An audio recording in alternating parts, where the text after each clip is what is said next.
All right. Looks like no one else saw Kung Fury except us three, so we shall now move on to Avengers 2 Age of Ultron. I'm glad you asked me what I think about this movie so I could tell you about my evil plan, lol. So many gags that were spawned from this flick, along with that moment from Iron Man versus Hulk spitting out his tooth and then Tony uttering sheepishly, I'm sorry. Like the previous installment, it did not feel like 2.5 hours had passed with its fluid pacing. In typical fashion, it's Iron Man that steals the show again, with Robert Downey Jr.'s performance as the witty and charismatic Tony Stark. I was pleased that Hawkeye was given some necessary screen time, as he was almost like a background character in the debut movie, whereas here he's given more purpose. A good sequel. And we shall go with Mr. Nugent. Uh, I am not as favorable. I found it pretty boring and redundant. In fact, I would go as far as to say it's the same plot as the first movie, but with robots. Hmm. It does kind I of like the repeat the same expanded. similar formula. It's very much the same similar formula. They go after a MacGuffin. The bad guy raises an army. He unleashes the army to take over the city or the town or whatever you want to call it. And everyone's in danger, and the Avengers have to save everybody or a certain doom. And then somehow, if they kill one person, it shuts everything else down. It's the Phantom Menace complex. Take out the droid control ship, all the robots shut down because reasons. Um, I enjoyed the humor. It kind of felt like a movie that just kept going and going and going. Like it tried to end itself 3 times and didn't know where to go. Um, it's very obvious that it was setting up a third movie and a new team and whatnot. I think the problem with these kind of movies is that you're very aware that they're part of a bigger story, and you're just getting like a small part of it that will continue on in another movie down the road or whatever. And that's kind of the danger of making this unified universe where you have to have everything interlap with each other over the course of, god, what, 20 years we're going to be seeing Marvel movies yet. What I uh, hear, yeah. Yeah. I Up think there's a until point where 2020. these superhero movies start looking like the same movie, different characters, same situations. Although I would give Marvel a lot more credit for being trying to be realistic but also humorous at the same time, and not necessarily being restricted to. Um, I hate to go here, but like post 9/11, Mm. running away from smoking buildings. The muted color tones kind of thing that DC's famous for. At least Marvel, you go into it, you have fun. But Avengers 2 just it has things that I like. I like the expanded storyline with Hawkeye. I actually really like that they explained Black Widow's backstory. I know there was a lot of feminist backlash over that, Oh, let's not go there with that. but not to get into that, but it gave her some depth.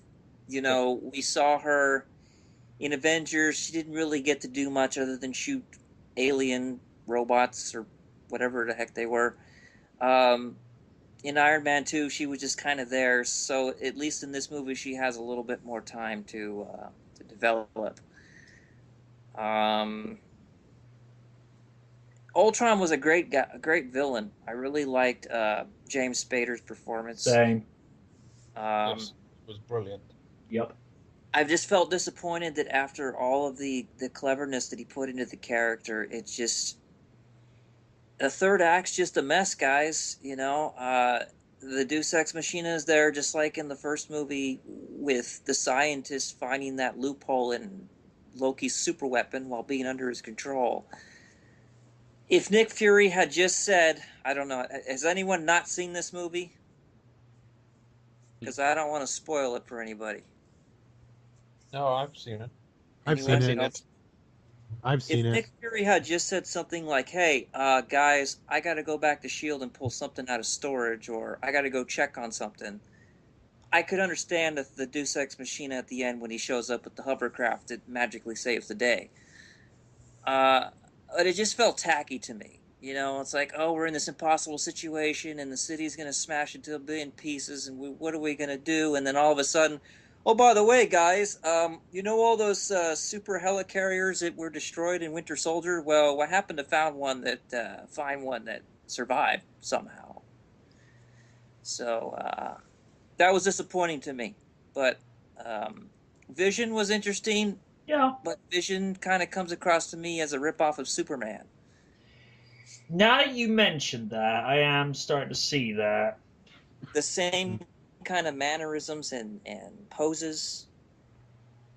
I all I could see was Cavill, honestly, and I know that wasn't their intention, but it's just how it felt, man. I'm not a big fan of Age of Ultron. It's not a terrible movie. It's watchable.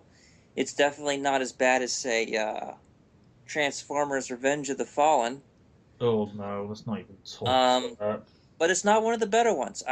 For me, the best Marvel movie so far is Winter Soldier. I really think that's a solid movie next to the first Iron Man.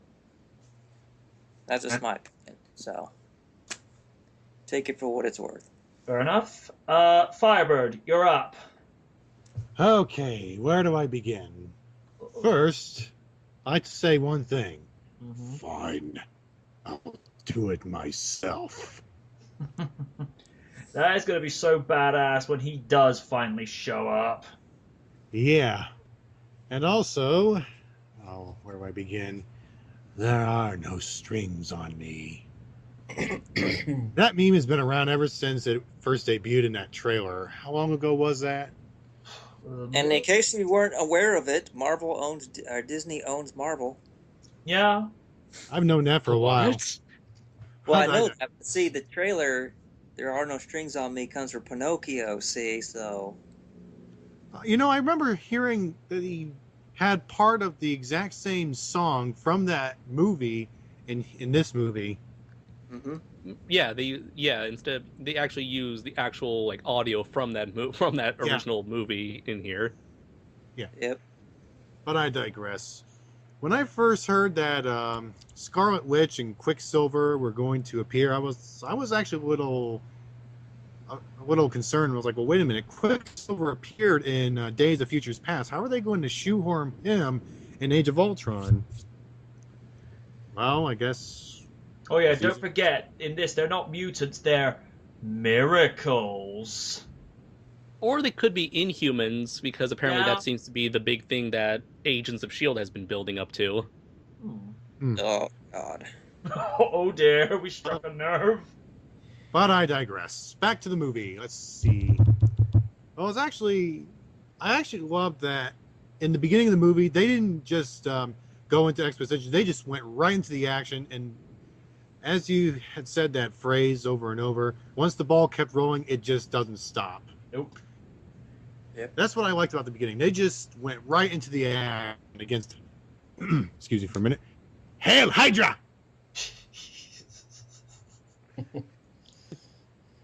But anyway, back to the movie. I'm a broken record.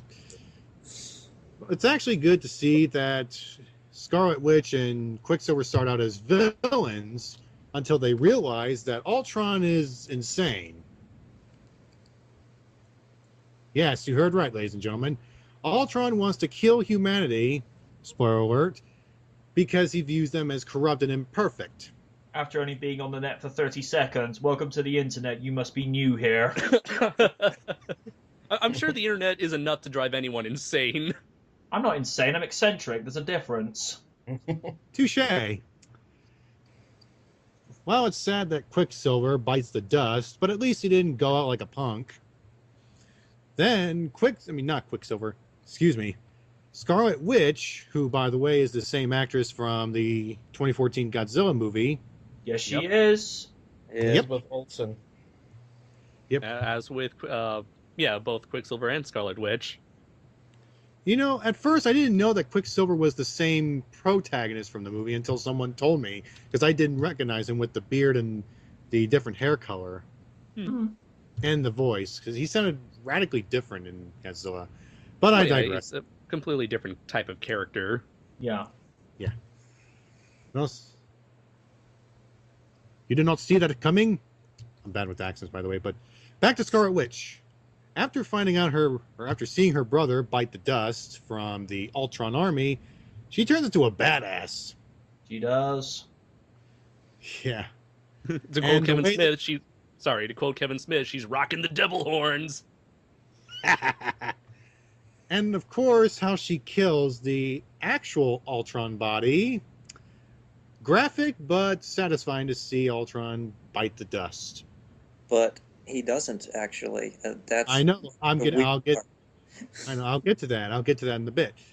And seeing what Scarlet Witch can do to one's mind, it's pretty creepy. I wouldn't want to be on... Especially if you watch how it should have ended with what she does to Batman. Goes, oh, Matt, I'm terrified, make it go away! I haven't seen that, but I gotta see What you gotta that. do is brilliant. Yeah. Well, so I was actually surprised to hear that Ultron was kind of funny because of James Spader. And I know that Robert Downey Jr. and James Spader have worked with on a movie or a TV show in the past. It's been a while since I've seen that history, by the way. But I digress. Man, I'm a broken record. Stop it. Okay. Remix. Record. I'm not sure if it was the intention, but I actually did like that. Like I said, Ultron was actually pretty funny, but he was also pretty menacing. To quote the Nostalgia Critic on his top 10 villains with Gaston, he was funny while at the same time being threatening. Yeah. An entertaining villain. Yeah, at first he was just like this. When we first see him, he was just a broken robot and walking parts. And then when we see him, he was, well, how we saw him in the trailers. When we saw him towards the end, he was just like, he almost looked like Arnold in his prime. Oh, no. He went from pumping iron to actually being made of iron. Wow. I'll be not back. That would be vibranium or whatever the hell they call it. Vibranium. Vibranium? Yeah. And The most now versatile substance on the planet, and use it to make a frisbee. where did that quote come from? The frisbee thing. I forgot. It's been a while since I've seen Age of Ultron. From the part where he was, where Ultron was at Wakanda trying to get a Oh, lot of that substance. Oh yeah, they actually did go to Wakanda. Because it was supposed to be like adamantium parts, but because that's in the X-Men franchise, they just had to... They can't use it because of Fox. Damn it! Yep. But anyway, back to the show. They actually do go to Wakanda, which, by the way, they showed a trailer of Captain America Civil War. Black Panther will finally appear, and his costume looks awesome. That's what I think. And I actually had Ulysses Claw, played by I keep forgetting his name. I'm good with faces, but I'm not good with names. That's why I stuttered in the last panel. Oh. It's Andy Serkis. Yeah. Andy Serkis, and well, his backstory was pretty close to the comics, I think, and they even cut his arm off similarly, which he will get the claw arm. Otherwise, it's pretty close to the comics, and the character was surprisingly neutral. I thought he was supposed to be a villain, or he'll show up eventually. But anyway, back to the show. Like I said, I'm a broken record. Maybe I should change my name to Broken Record. Thank you, MJ. But, of course, I was on the edge of my seat when they were trying to figure out how to blow up this city, or at least destroy the city, or get the city down without killing the Earth. Until Nick Fury and his plot device shows up. I was actually surprised to see that, and I hate to disagree, Nick Nugent, but I was actually sighing in relief to see that.